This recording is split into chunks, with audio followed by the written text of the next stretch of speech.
This week, OpenAI managed to spark chaos on every front. A rocky GPT-5 launch still echoing in the background, a scandal over adult content in GPT-6, and a credibility slip that had mathematicians and rivals laughing out loud.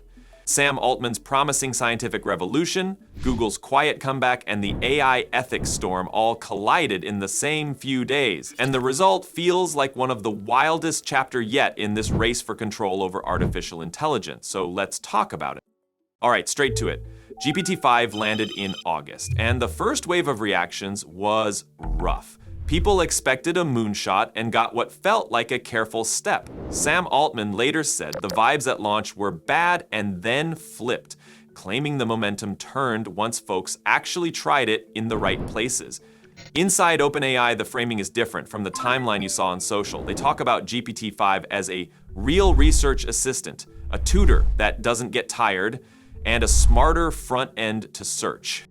Altman's favorite thread is that something new started happening that didn't happen pre-GPT-5, AI nudging real science forward instead of just summarizing it. The problem is that the debut stream didn't help the case. Charts showed wrong numbers, the live demo went wobbly, and in the days after, the team quietly patched tone and behavior so the model sounded warmer and less stiff. Critics stuck to a simpler takeaway. The improvements felt incremental, leaning hard on better speed and lower cost rather than raw capability. Barry Marcus blasted the hype and said the two big promises, AGI and PhD level reasoning, didn't show up. Greg Brockman pushed back and said the gains weren't just brute force scaling of data and chips, and that reinforcement learning from human feedback did more of the heavy lifting. Mark Chen added context most mainstream users never see. In math-heavy settings, the jump is large, pointing out a Math Olympiad climb from top 200 to top 5, which barely registers for someone just drafting emails.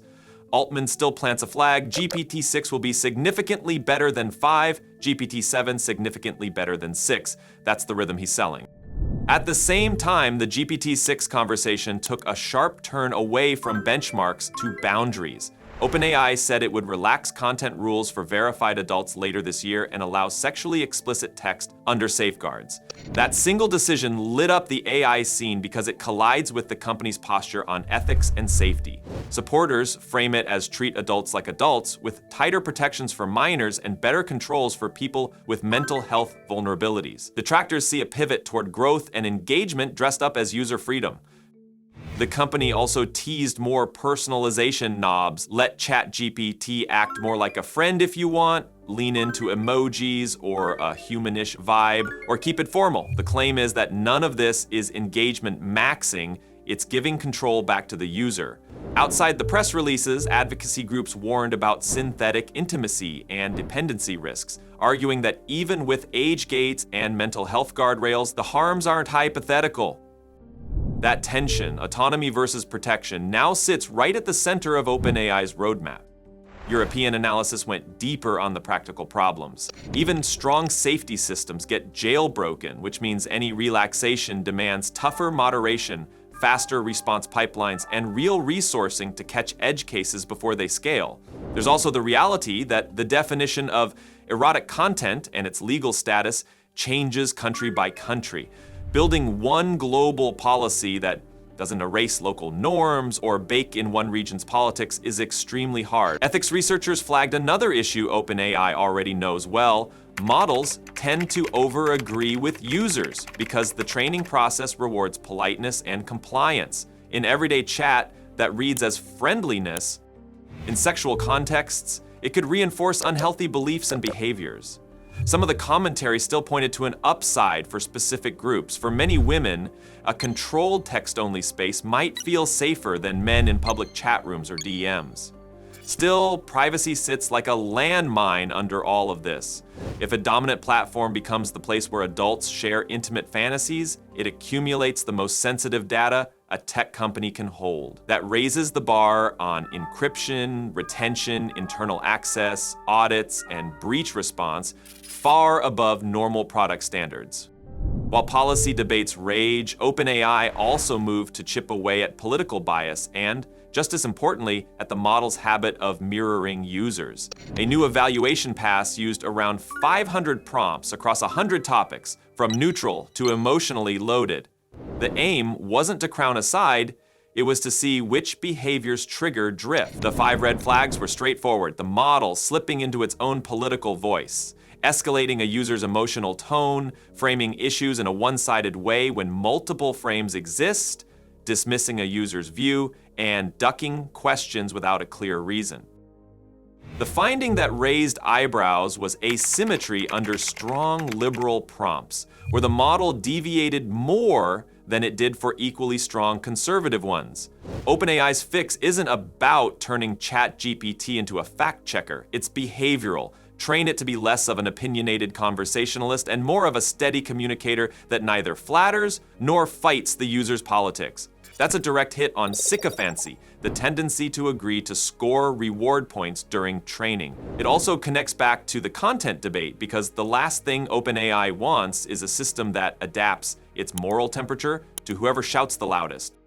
On the research front, there was a reality check the internet needed. One OpenAI manager posted that GPT-5 had found solutions to multiple classic ERDOS problems. It read like a field-defining breakthrough. Mathematicians stepped in immediately. Thomas Bloom, who curates ERDOSproblems.com, explained that open on his site simply meant he personally didn't know the solution, not that the wider literature lacked one. GPT-5 had surfaced known results the curator had missed. Nami Sasabis called the episode embarrassing. Jan LeCun mocked the hype. The post came down, the wording softened, and the story shrank to its useful core. GPT-5 is strong as a literature scout. Terrence Tao has been saying exactly that. AI speeds up searches, cross-references scattered terminology, and trims the grunt work. It can still stumble on hard proofs, and humans still vet what matters. That's not a failure, it's a precise role. Meanwhile, Google did a bit of historical housekeeping in public. At Salesforce's annual event, Mark Benioff asked Sundar Pichai how it felt when a small San Francisco shop stole the spotlight in late 2022. Pichai said Google already had a chatbot in the works and big AI investments queued up, but didn't think the product crossed the bar the Google brand demands. The day ChatGPT launched, that calculus changed. Inside Google, leadership called a code red, pulled teams toward deployable prototypes, and accelerated the path to Gemini. Fast forward to now, and the company is emphasizing scale beyond models, in-house chips, new infrastructure, and a giant AI hub in India that it calls its largest AI investment outside the US, built to run mostly on clean energy with subsea cables to back it. Pichai also confirmed that Gemini 3.0 is slated for later this year. It's an open admission that reputational risk delayed their first swing and a signal that the next one is bigger than an app release. Back to OpenAI's roadmap, the adult content plan was clarified again in a set of posts. Altman said the team initially made ChatGPT restrictive to reduce mental health harms,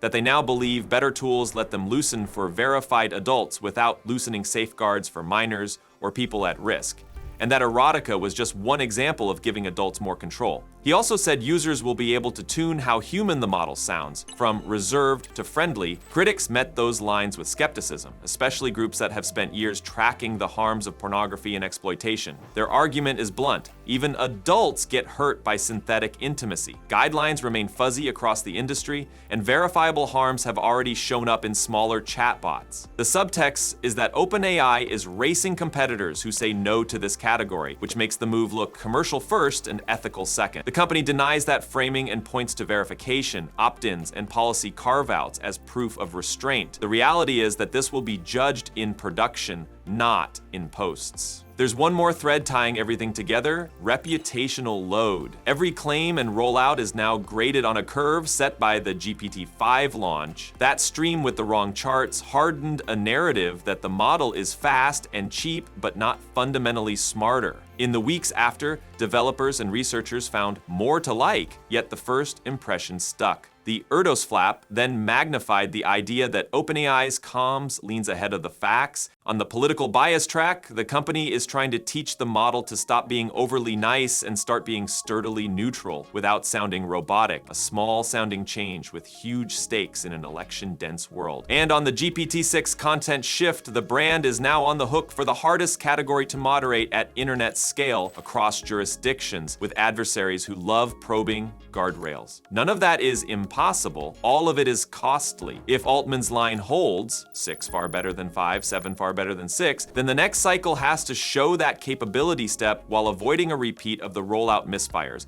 and proving that the new policy boundaries don't collapse under the weight of their own loopholes. The market will measure that in trust as much as in tokens per second. That's the download for today. If this helped, hit subscribe. Thanks for watching, and I'll catch you in the next one.